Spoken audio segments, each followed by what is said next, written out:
Al-Iman TV, sarana penyubur keimanan. Innal hamdalillah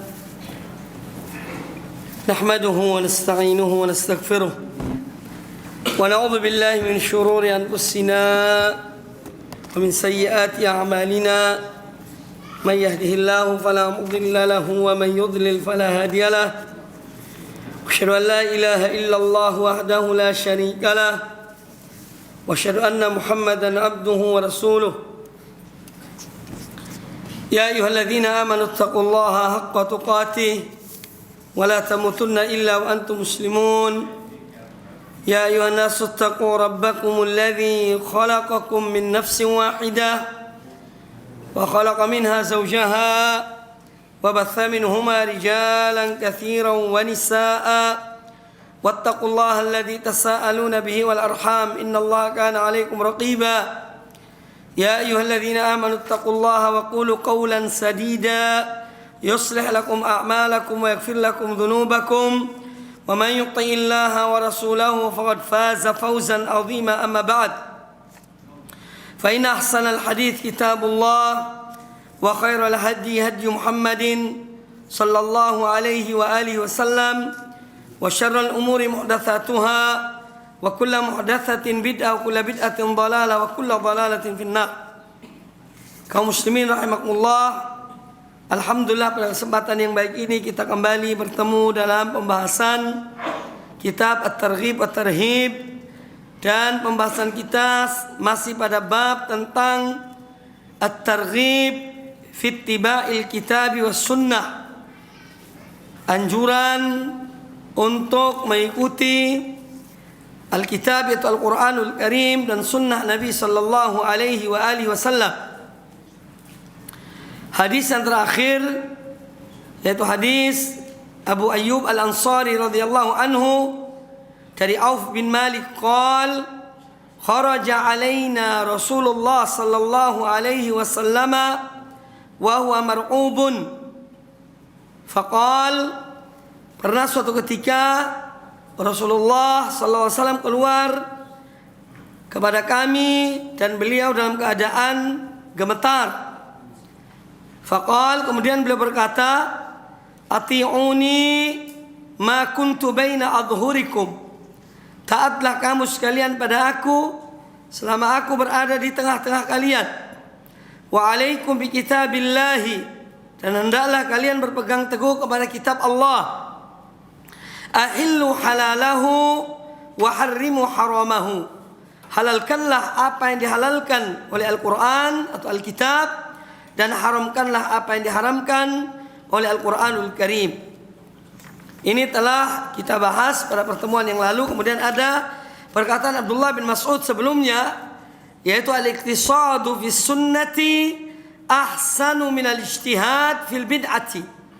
Kata Abdullah bin Mas'ud radhiyallahu an, seorang mengerjakan suatu amal yang sunnah, yang ada dasarnya, yang ada tuntunannya secara sederhana, itu lebih baik daripada seorang bersungguh-sungguh tetapi di dalam mengamalkan amalan-amalan yang tidak ada contohnya, yang tidak ada anjurannya dari Rasulullah sallallahu alaihi wasallam.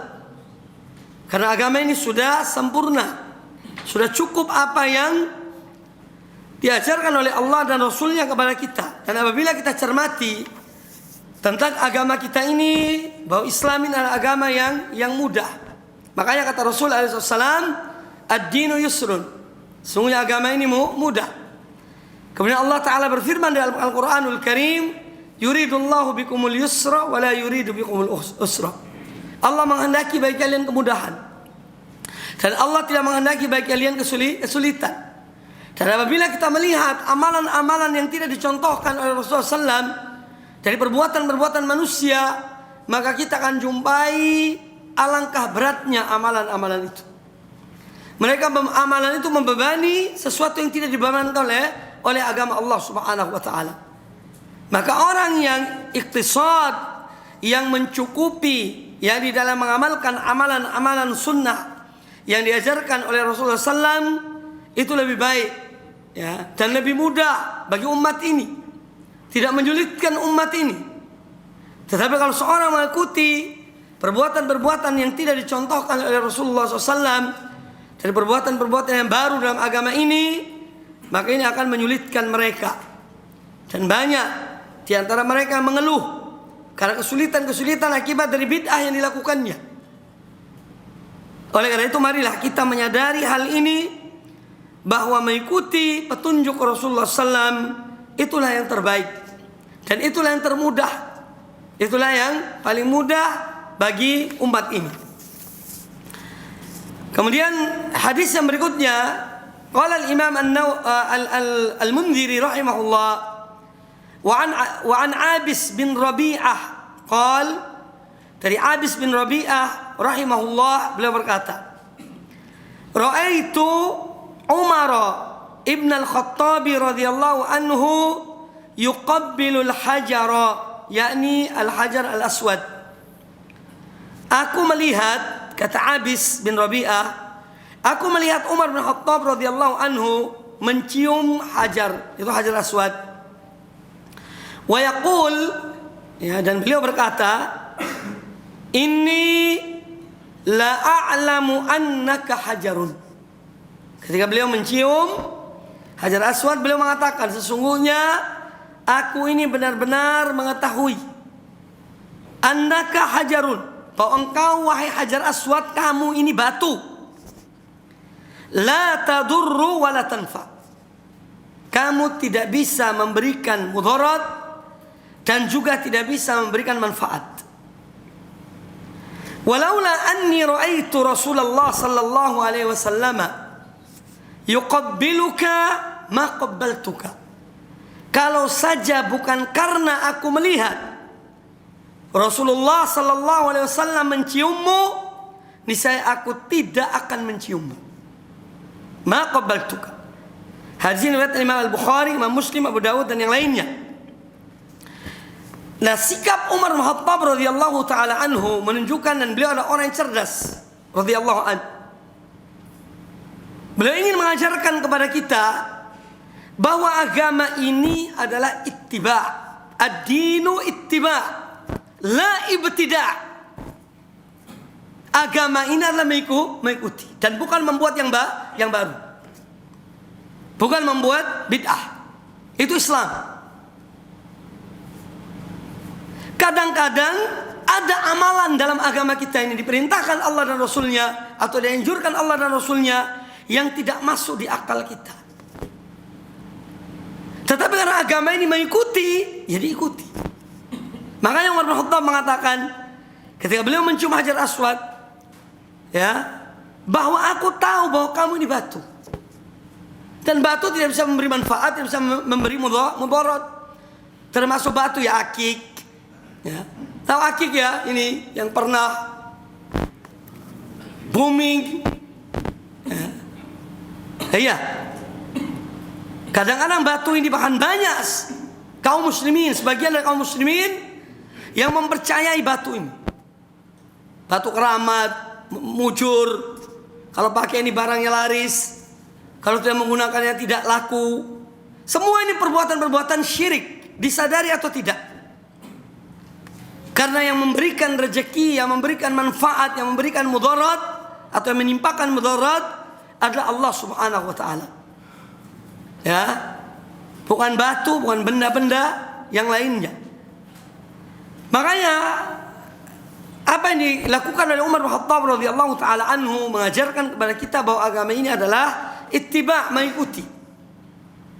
Dan bukan mengada-adakan hal-hal yang baru dalam agama Allah Subhanahu wa taala.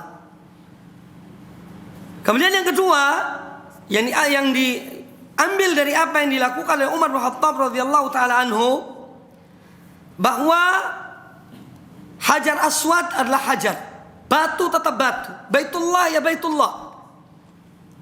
Ya, tidak memiliki kekeramatan. Tapi dia adalah benda yang dihormati. Ya, bukan disembah. Tapi dihormati karena termasuk syiar Allah, syiar Allah. Makanya pernah suatu ketika Nabi SAW ketika duduk sambil melihat Ka'bah, beliau mengatakan, alangkah indahnya engkau, alangkah mulianya engkau, ya wahai Baitullah. Tapi ketahuilah engkau mempunyai kehormatan. Tapi ketahuilah bahwasanya kehormatan seorang muslim lebih dari kehormatanmu. Itu kata Nabi SAW. Karena Allah mengharamkan pada seorang muslim 3 hal. Damuhu wa maluhu wa irduhu. Darahnya, hartanya, dan kehormatannya. Sedangkan engkau hanya 1, yaitu engkau dihormati, dimuliakan. Jadi ini menunjukkan bahwa ada benda-benda, tempat-tempat yang Allah muliakan berdasarkan dalil, menjadi syiar-syiar Allah. Kita wajib menghormatinya, wajib memuliakannya, ya. Tetapi tidak boleh benda-benda itu dikultuskan atau beriktikad, berkeyakinan bahwa benda ini ada manfaatnya, ada madaratnya, bisa mendatangkan mudarat, bisa mendatangkan manfaat. Tidak. Semua an-nafi' wad-dar wallah subhanahu wa ta'ala. Yang memberi manfaat, yang mendatangkan mudarat hanya Allah Subhanahu wa ta'ala. Terkadang mudarat yang menimpa seorang karena perbuatannya sendiri. Ma asabakum min musibatin fabima kasabat aydikum. Musibah yang menimpa kalian karena perbuatan kalian sendiri. Wa ya'fu an katsir. Dan Allah banyak mengampuni, Allah banyak memaafkan kepada hamba-hambanya. Atau yang kedua, ketika Allah memberikan suatu musibah, hal yang tidak disenangi oleh manusia, itu untuk Allah menguji orang itu. Walaupun mungkin dia tidak melakukan hal-hal yang besar, dosa-dosa besar, tapi Allah kalau menguji hambanya, Allah berbuat apa yang Allah kehendaki untuk memuliakan hamba itu, untuk menambah pahalanya, ganjarannya. Ya, makanya ada hadis Nabi SAW bahwa seseorang nanti di hari kiamat ada orang-orang yang mereka itu memiliki tempat-tempat yang tinggi di akhirat. Tapi kalau dia lakukan dan amal-amal ibadahnya tidak bakal mencapai tempat tersebut. Makanya Allah Ta'ala menguji dia dan ujian-ujian untuk mengangkat derajatnya sampai tempat yang Allah tetapkan untuknya, baginya. Jadi ujian yang Allah berikan pada seorang, hendaklah dia menerima, bahwa itu ada manfaatnya bagi dirinya.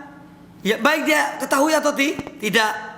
Agama ini mengikuti dan bahwa saya yang an-nafi' wad-dar wallah ta'ala. Yang memberikan manfaat, yang memberikan celaka atau ujian itu adalah Allah Subhanahu wa ta'ala. Kemudian ada 2 benda yang kita dibolehkan mencium. Yang satu disyariatkan menciumnya, yaitu Hajar Aswad. Hanya 1 benda di muka bumi ini yang kita disyariatkan menciumnya, ya, yaitu Hajar Aswad. Yuqabbil, dan yuqabbil artinya mengecupnya. Itu arti takbil, ya, mengecupnya. Yang kedua, ada benda yang kita dibolehkan mengusapnya, disyariatkan mengusapnya, yaitu ar-ruknul yamani. Rukun Yamani. Rukun Yamani tidak dicium, cukup diusap. Jika seorang umroh atau haji, dia tawaf, dia akan melewati rukun Yamani dan Hajar Aswad. Hajar Aswad itu dicium dan diusap. Rukun Yamani hanya diusap, tidak dicium. Selain itu tidak ada benda di dunia ini yang kita usap, nisan-nisan kubur, tidak ada. Orang mati didoakan. Apalagi bicara dengan orang mati. Mbah, aku mau pergi safar ke Mekah, selamatkan aku. Itu syirik billah. Minta keselamatan pada Allah Ta'ala, bukan pada benda-benda mati. Ini akidah ini yang diajarkan oleh Allah dan Rasulnya kepada umat ini, agar mereka hanya beribadah kepada Allah Ta'ala. Makanya ketika salah seorang sahabat datang kepada Kaisar, kepada Kisra Persia, yang dia memberikan surat Rasulullah SAW, maka ditanya oleh Kisra, apa tujuan Anda datang ke sini? Ya. Kata sahabat itu, utusan Nabi SAW, kami datang untuk mengeluarkan manusia dari menyembah kepada manusia agar mereka menyembah kepada Rabbnya manusia, pada Tuhannya manusia. Dari menyembah manusia agar menyembah Allah Subhanahu wa taala. Dan kami datang untuk mengeluarkan manusia dari kesempitan ajaran agama-agama yang lainnya kepada keluasan Islam yang dibawa oleh Rasulullah sallallahu alaihi wasallam. Itu hikmah, itu tujuan. Ya, Allah menurunkan agama Allah ini, Islam, agar para hambanya hanya menyembah kepada Allah Subhanahu wa taala, tidak kepada selainnya. Ya. Menyembah dan memohon hanya kepada Allah Subhanahu wa taala. Kemudian yang berikutnya bahwa hadis ini menjelaskan kepada kita bahwa Rasul alaihi salatu wasallam adalah qudwah. Beliau adalah contoh, teladan. Ya. Makanya Allah taala menjadikan beliau sebagai uswah hasanah. Laqad kana lakum fi Rasulillahi uswatun hasanah liman kana yarjullaha wal yawmal akhir wa dzakarallaha katsiran. Sungguh telah berada pada diri Rasulullah contoh teladan, keteladanan yang baik bagi kamu sekalian, yaitu bagi mereka yang beriman, yang mengharapkan ridho Allah, yang mengharapkan hari akhir, yang mengharapkan yaitu yang banyak berzikir pada Allah Subhanahu wa taala. Ya, jadi Rasulullah SAW adalah qudwah, contoh teladan. Kadang ada amalan-amalan yang mungkin bertentangan dengan akal kita, selama itu dilakukan oleh Rasulullah SAW, maka kita melakukannya. Oleh karena itu pada suatu ketika Ali bin Abi Thalib radhiyallahu taala an, ya, beliau ditanya tentang mengusap. Ya, intinya berbicara tentang akal. Kata Ali bin Abi Thalib, kalau seandainya radhiyallahu an, seandainya agama ini semua pakai akal, maka mengusap bawah telapak kaki itu lebih aula, lebih utama dari mengusap di punggung telapak kaki. Ketika seorang berwudu, dia dibolehkan mengusap sepatu yang dipakainya atau kaos kaki. Ya, law kana ad-dinu bir-ra'yi lakana al-mas tahta al-qadamain aula min ma fawqa ala dhahrihima. Atau kama qala radhiyallahu an. Seandainya agamanya akal, maka mengusap di bawah telapak kaki lebih utama daripada mengusap di atas telapak kaki, di atas ini punggung kaki itu. Nah, ini bahwa Islam din adalah ittiba, mengikuti. Ya. Apa yang disampaikan, apa yang diajarkan, apa yang dicontohkan, kita lakukan, kita ikuti. Ya. Karena beliau adalah uswah hasanah bagi umat ini. Kemudian di sini menjelaskan dari kita tentang sunnah atau dianjurkannya mencium hajar aswad. Ini hukumnya sunnah.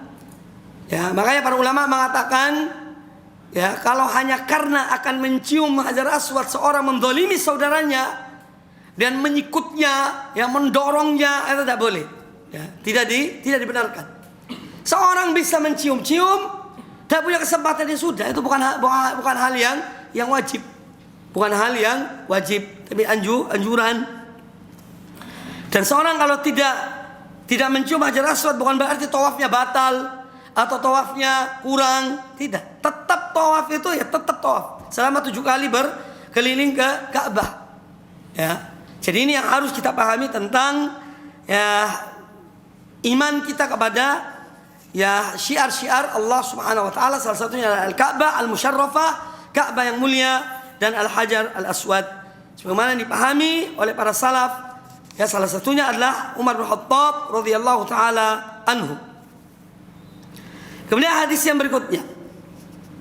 Qala Al-Mundhiri rahimahullah taala, wa an Urwah ibn Abdullah ibn Qushair qala haddatsani Muawiyah ibn Qurrah an abihi qala, dari Urwah bin Abdullah bin Qushair, beliau berkata bahwa Muawiyah bin Qurrah menceritakan pada beliau dari ayahnya. Kata ayahnya itu Qurrah, ataitu Rasulullah sallallahu alaihi wasallam fi rahtin min Muzainah. Aku pernah datang, yakni menemui Rasulullah sallallahu alaihi wasallam fi rahtin min Muzainah, dengan sekelompok orang dari kabilah Muzainah. Fabaya'nahu, maka kami pun membaiat beliau. Ya, janji setia baiat pada beliau. Wa innahu lamutlaqul azrar. Ketika itu beliau sedang membukakan kancing bajunya. Ya. Saya terbuka kancing bajunya. Wa innahu lamutlaqu al-azrar. Fa adkhaltu yadi fi jaybi qamisihi. Maka aku masukkan tanganku dari sisinya, dari samping bajunya. Fa masastu al-khatam. Maka aku sampai mendapati yang ditanda kenabiannya, sampai menyentuh. Ya, tanda kenabian Rasulullah. Al-khatam di sini artinya tanda nabi beliau yang ada pada tubuh beliau sallallahu alaihi wasallam. Qala Urwah, kata Urwah, fama ra'aitu Muawiyata wala ibnahu qattu fi syita'in wala sayfin illa mutlaqai al-azrar. Maka semenjak itu, kata Urwah, aku melihat Muawiyah, ya, Muawiyah bin Qurra, ya, Muawiyah bin Qurra yang meriwayatkan hadis ini.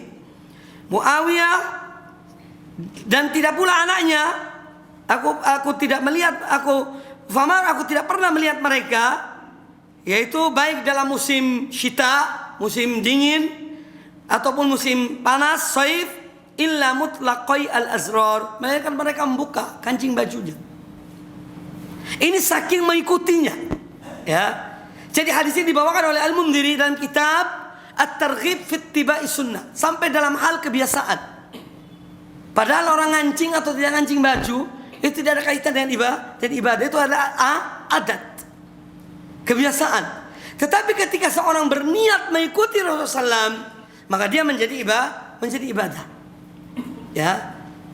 Maka di sini disebutkan bahwa mereka ayah dan anak ini, setiap aku ketemu, kata Urwah, aku tidak pernah melihat mereka mengancingi baju mereka, karena mereka mengikuti Rasulullah sallallahu alaihi wasallam.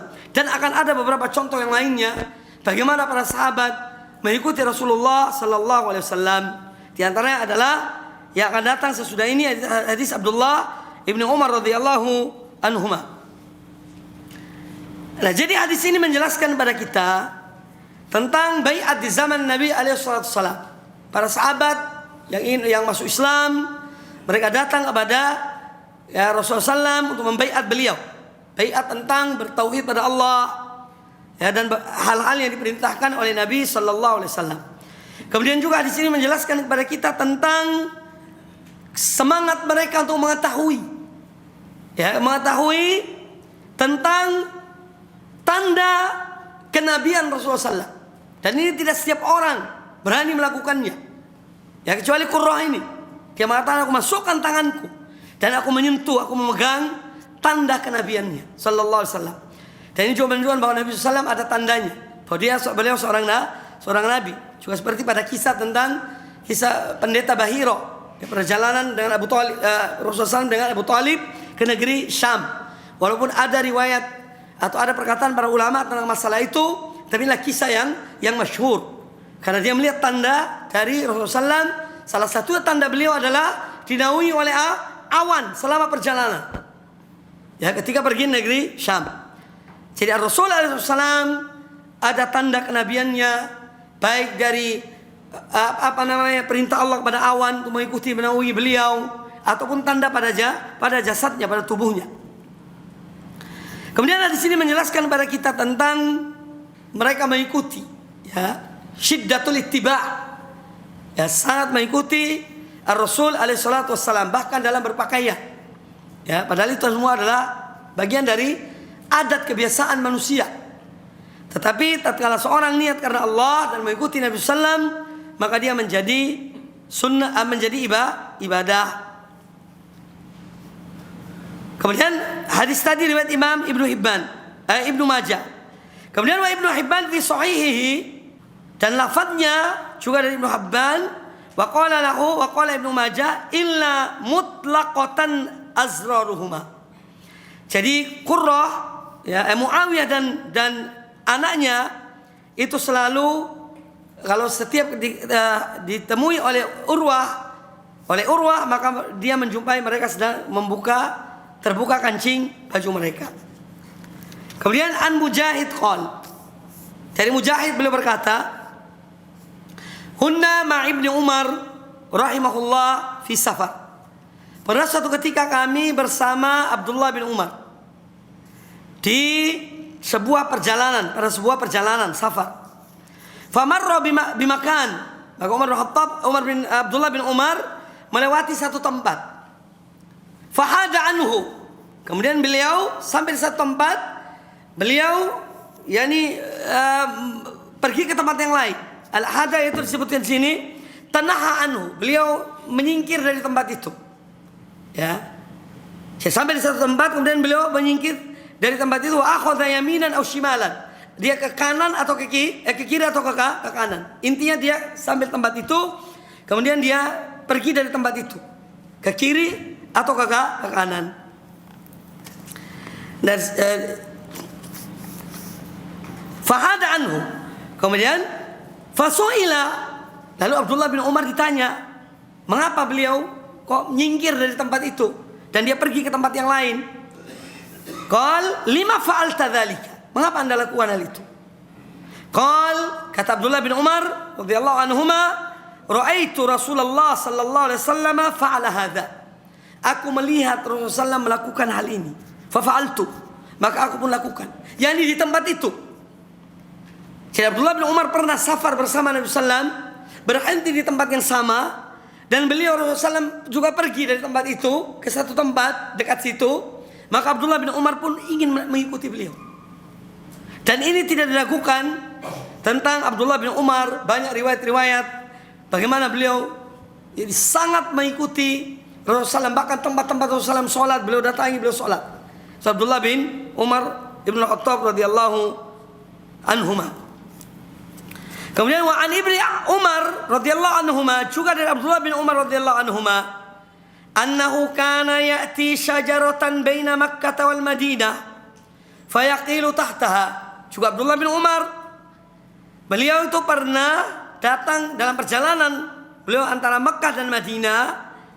Beliau datang sebuah pohon, ya, fayaqilu tahtaha, lalu beliau tidur siang di bawah pohon itu. Wa yukhbiru anna Rasulullah sallallahu alaihi wasallam kana yaf'alu dzalika. Dan beliau memberitahukan bahwa Rasulullah sallallahu dahulu juga melakukan hal itu di tempat yang sama. Tempat yang sama. Hadis ini riwayat Imam Al-Bazzar dengan sanad yang hasan.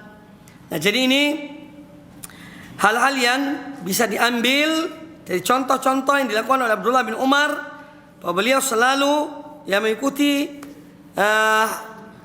apa yang dilakukan oleh Rasulullah sallallahu alaihi wasallam, bahkan di tempat-tempat ibadah beliau. Tetapi yang harus dipahami bahwa ini hanya dilakukan oleh Abdullah bin Umar, masyhur dari beliau. Sedangkan sahabat-sahabat yang lain tidak. Makanya para ulama mengatakan ini adalah ijtihad beliau. Tidak ijtihad Abdullah bin Umar radhiyallahu anhuma. Ya, ijtihad beliau dan menunjukkan kesungguhan beliau dalam mengikuti Rasulullah sallallahu alaihi wasallam, sampai sangat detail mengikutinya. Ya, sangat detail. Kemudian dari Anas, wa an Anas ibn Sirin, Anas bin Sirin saudaranya Muhammad bin Sirin. Ada Ibnu Sirin. Kalau kata Ibnu Sirin artinya Muhammad. Kalau disebut Anas artinya bukan Muhammad. Ya. Kalau dikatakan anak dari an Ibni Sirin, dari Ibnu Sirin, itu artinya Muhammad ini maksud. Kalau selain Muhammad disebut namanya, contohnya adalah Anas. Wa an Anas ibni Sirin, dua bersaudara. Dan Ibnu Sirin adalah Muhammad bin Sirin, Anas bin Sirin, mereka tabi'in. Bertemu dengan banyak sahabat-sahabat Nabi sallallahu alaihi wasallam radhiyallahu anhum ajma'in. An Anas bin Sirin,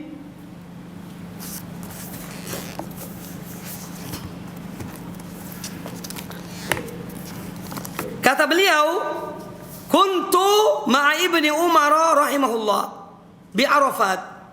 Pernah aku bersama Ibnu Umar, Abdullah bin Umar rahimahullah. Ini menunjukkan boleh juga mengatakan rahimahullah. Tapi yang masyhur laqab bagi sahabat itu adalah radhiyallahu an atau radhiyallahu anhum atau radhiyallahu anha. Tapi tidak mengapa seorang mengatakan rahimahullah. Tapi yang masyhur ada dengan radhiyallahu an. Qultu ma Ibnu Umar rahimahullah bi Arafat. Pernah aku bersama Ibnu Umar rahimahullah di Arafat. Arafat ini dalam keadaan pada waktu wukuf.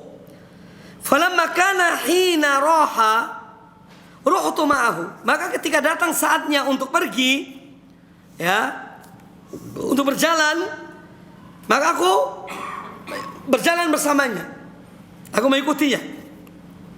Hatta atal imam, sampai datang imam salat. Fa shalla ma'ahu al-ula wal asra. Maka Abdullah bin Umar salat bersama imam kaum muslimin. Ya, Amirul Hajj. Karena Amirul Hajj sejak zaman Nabi SAW ada. Pernah Abu Bakar Siddiq disuruh menjadi Amirul Hajj untuk memimpin kaum muslimin pergi ibadah haji. Sebelum Rasulullah SAW lakukan ibadah haji. Fasalla ma'ul ula wal asra. Maka Abdullah bin Umar salat bersama imam kaum muslimin, yaitu salat al-ula wal asra. Salat zuhur dan asar. Salat yang pertama itu zuhur, yang berikutnya adalah asar. Thumma waqafa wa ana wa ashabun li. Kemudian Abdullah bin Umar waqaf, yakni wukuf. Karena waktu wukuf itu bukan dari pagi. Wukuf di Arafah waktunya itu setelah sholat zuhur, setelah masuknya waktu zuhur. Sedangkan sebelum zuhur itu orang pada berdatangan. Maka kalau ada orang wukuf di Arafah sebelum zuhur, ya keliru. Ya. Jadi wukuf di Arafah itu setelah sholat zuhur dan asar. Jamak takdim sebagaimana yang dilakukan oleh Nabi sallallahu alaihi wasallam. Tsumma waqafa wa ana washabun li. Kemudian Abdullah bin Umar dia melaksanakan wukuf. Ya, wukuf ini artinya berhenti di tempat itu. Boleh berdiri, boleh duduk. Kalau capek berdiri ya duduk. Ya, jadi jangan dikira wakaf itu hanya wakaf harus dalam keadaan berdiri dari zuhur sampai terbenam matahari. Tidak. Ya, wukuf artinya dia stop di tempat itu. Ya. Ya, ada yang berdiri, kadang-kadang orang capek duduk, berdiri, jalan-jalan. Ya. Menggerakkan badannya. Jadi kemudian dia berdiri atau wukuf. Juga demikian pula ana dan aku, kata Anas bin Sirin, dan juga beberapa sahabat-sahabatku yang melakukan ibadah haji itu.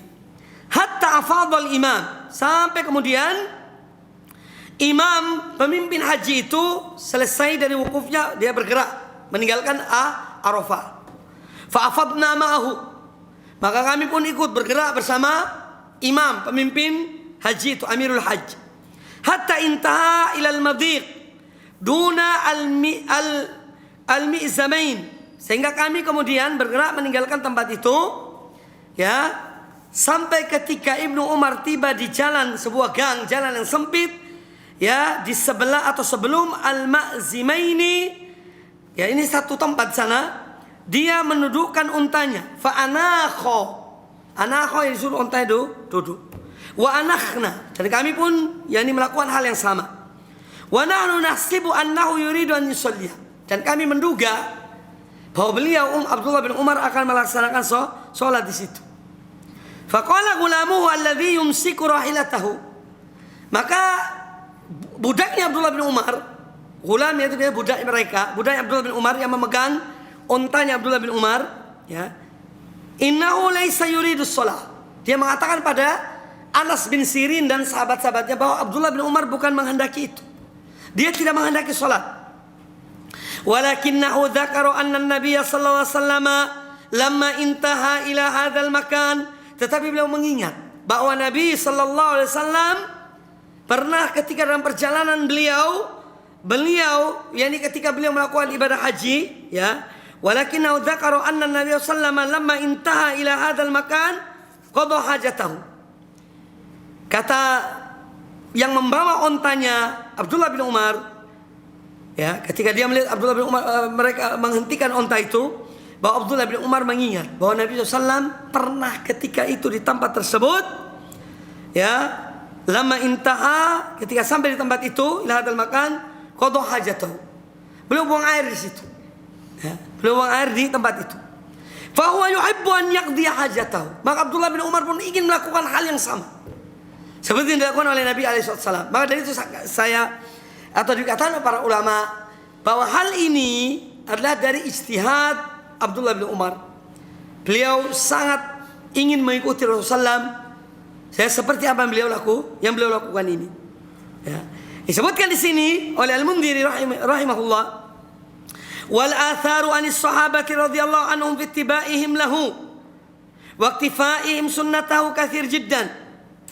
Dan banyak athar-athar, yakni riwayat-riwayat dari para sahabat radhiyallahu anhum yang mana mereka pun mengikuti Nabi alaihi wasallam ya dalam amalan-amalan beliau, sunnah-sunnah beliau. Dan riwayat-riwayat itu banyak, ya.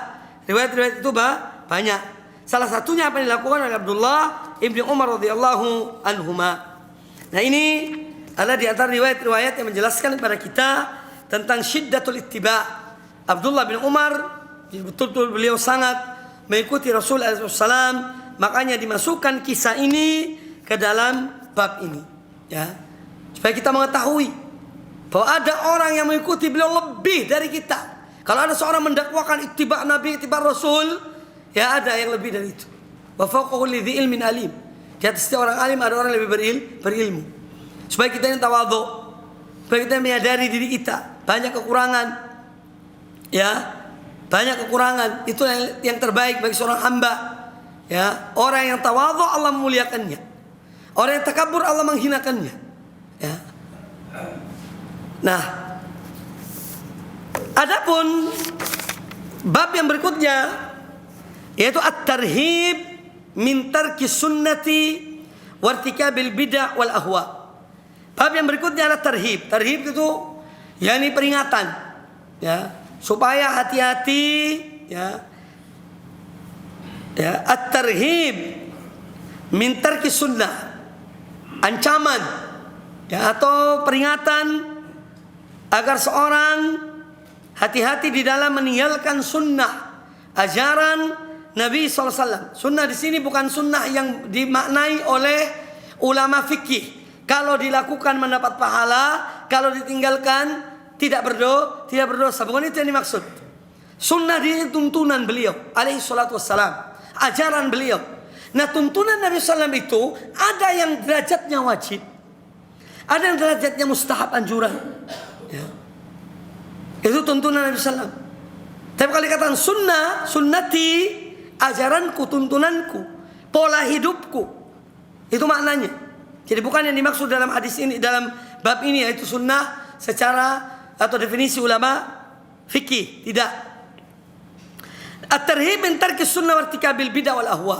Ini adalah suatu peringatan dari meninggalkan sunnah Nabi SAW, ajaran beliau, tuntunan beliau, dan peringatan dari melakukan perbuatan-perbuatan yang tidak dicontohkan oleh Nabi SAW dan mengikuti hawa nafsu, ya, dan mengikuti hawa nafsu.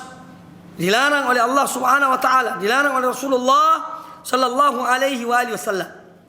Adapun hadis yang pertama yang dibawakan oleh Al-Imam Al-Mundhiri rahimahullah, yaitu hadis al-masyhur, hadis Aisyah ummul mukminin radhiyallahu anha, qalat, beliau berkata, qala Rasulullah sallallahu alaihi wasallam, Rasulullah sallallahu alaihi wasallam bersabda, man ahdatha fi amrina hadza ma laysa minhu fahuwa raddun. Barang siapa yang mengada-ngada, ya, sesuatu yang baru, mengada-ngada sesuatu yang baru, ya, di dalam urusan kami ini, yang dalam agama ini, ma laysa minhu, yang bukan dari agama ini, fahuwa raddun, maka itu tertolak. Tertolak artinya tidak diterima. Raddun artinya marjud, ditolak oleh Allah Subhanahu wa taala. Hadis riwayat Imam Bukhari, Imam Muslim, Abu Daud. Sedangkan lafaz Abu Daud, redaksi yang ada pada Abu Daud, kata Nabi alaihi wasallam, man sana'a amran ala ghairi amrina. Barang siapa yang membuat satu perkara yang bukan atas perkara kami, fahuwa raddun, ya, maka tertolak. Kemudian dalam riwayat Ibnu Majah dan Imam Muslim Rasulullah SAW bersabda, "Man amila amalan laisa alaihi amruna fahuwa raddun." Barang siapa mengerjakan suatu amal yang bukan atas perintah kami, maka amal itu tertolak. Jadi yang mengatakan tertolak itu bukan kita, tapi Rasulullah sallallahu alaihi wasallam. Beliau memberitahukan, ya, bahwa perbuatan yang tidak dicontohkan oleh beliau dari agama ini tertolak. Dan sudah saya jelaskan pada pertemuan yang lalu bahwa yang dimaksud dengan hal ini adalah masalah berkaitan dengan ibadah, ya, bukan berkaitan dengan teknologi, penemuan-penemuan baru, bukan. Ya. Itu pun secara bahasa bid'ah, dulu tidak ada, sekarang ada. Ya. Kacamata dulu tidak ada, ini bid'ah kacamata ini. Ya. Benda ini dulu, zaman dulu tidak ada. Tapi di sisi agama dibolehkan karena tidak bertentangan, bahkan membantu seorang untuk melihat atau membaca.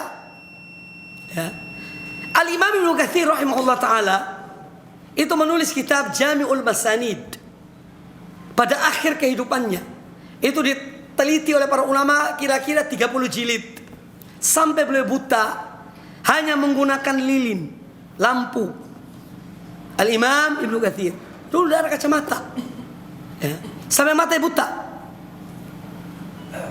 Jadi dilihat dari benda ini, penemuan ini baru, tapi tidak ada kaitan dengan agama. Bahkan ini bisa sebagai wasilah sarana untuk mendukung amal ibadah seorang, untuk membaca, untuk menulis, untuk melihat. Nah ini tidak bertentangan kalau digunakan sesuai dengan yang tepat. Tapi kalau kacamata ini untuk dilihat yang haram, biar lebih terang, biar lebih jelas, pakai kacamata, ya jatuhnya dosa orangnya, bukan alatnya. Ya, orangnya, pelakunya yang dosa, karena dia salah gunakan alat ini. Ya. Maka setiap penemuan-penemuan yang dia itu bermanfaat bagi kaum muslimin, digunakan dengan baik, maka itu tidak dilarang dalam agama. Dan itu tidak dikatakan bid'ah secara istilah para ulama. Tapi secara bahasa betul hal yang baru ditemukan artinya, ya, baru ditemukan, bahkan bisa membantu masjid yang luas, imam baca semua dengar sampai belakang. Ya. Kalau dulu ada penyambung lidah, imam Allahu Akbar, kalau masjidnya gede, nanti ada di belakang Allahu teriak, ya, berteriak untuk menyambungkan suara kepada makmum di belakang. Sekarang tidak perlu. Karena sudah ditemukan alat ini, ya, adzan, ya, dulu naik menara, tempat yang tinggi, teriak, tidak pakai alat.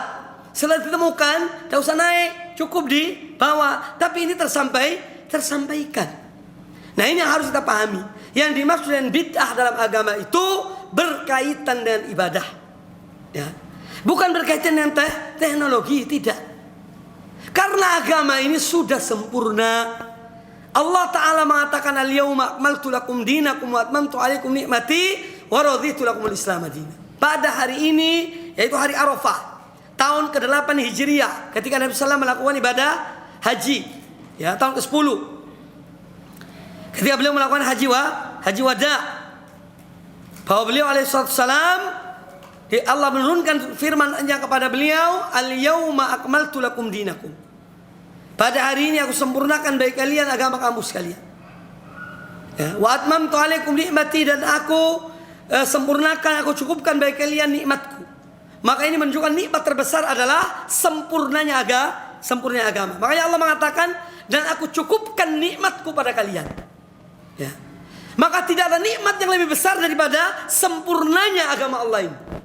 Adapun nikmatnya yang banyak, nikmat Allah itu, tapi tidak lebih dari nikmat disempurnakannya agama Allah Subhanahu wa taala. Makanya Allah mengatakan atmantu alaikum nikmati wa raditu lakumul Islam madina, dan aku ridho Islam sebagai agama kalian. Maka apa yang Allah ridhoi, yang Allah sempurnakan, itulah yang diridhoi oleh Allah taala, dan itu sudah cukup. Oleh karena itu, dalam kitab-kitab para ulama, mereka selalu mengingatkan kepada kaum muslimin agar hati-hati terhadap hal-hal yang baru yang diada-adakan dalam agama ini. Ya, karena ini ancamannya berat, tertolak, tidak diterima oleh Allah Ta'ala. Kemudian juga hanya memayahkan, kadang-kadang mengeluarkan biaya besar, ya. Padahal tidak ada manfaatnya, tidak diterima oleh Allah Subhanahu wa taala.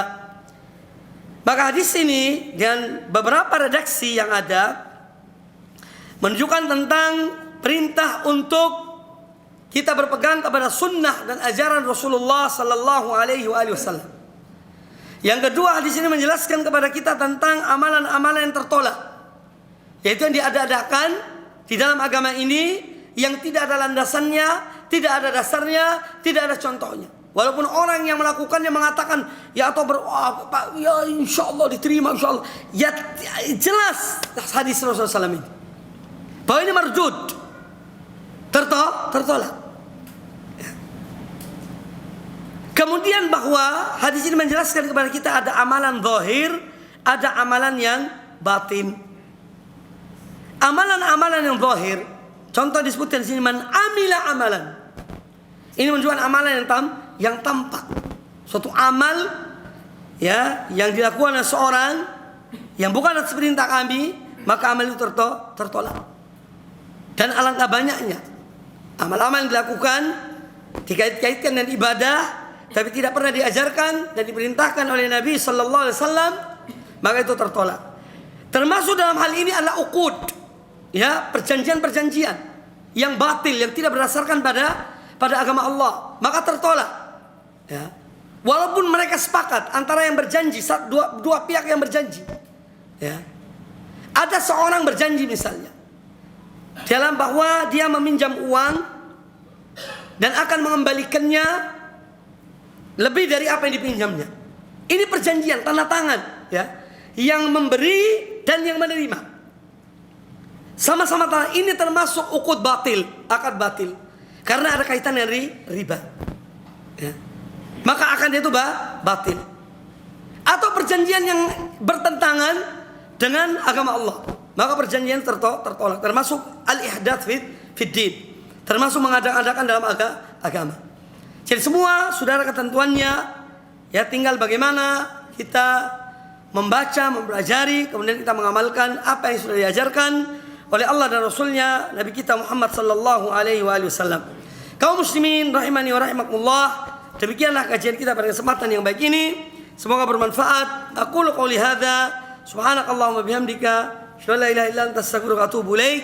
Wa sallallahu wa sallam wa baraka ala nabiyyina wa ala alihi washabihi ajma'in. Assalamualaikum warahmatullahi wabarakatuh. Al Iman TV, sarana penyubur keimanan.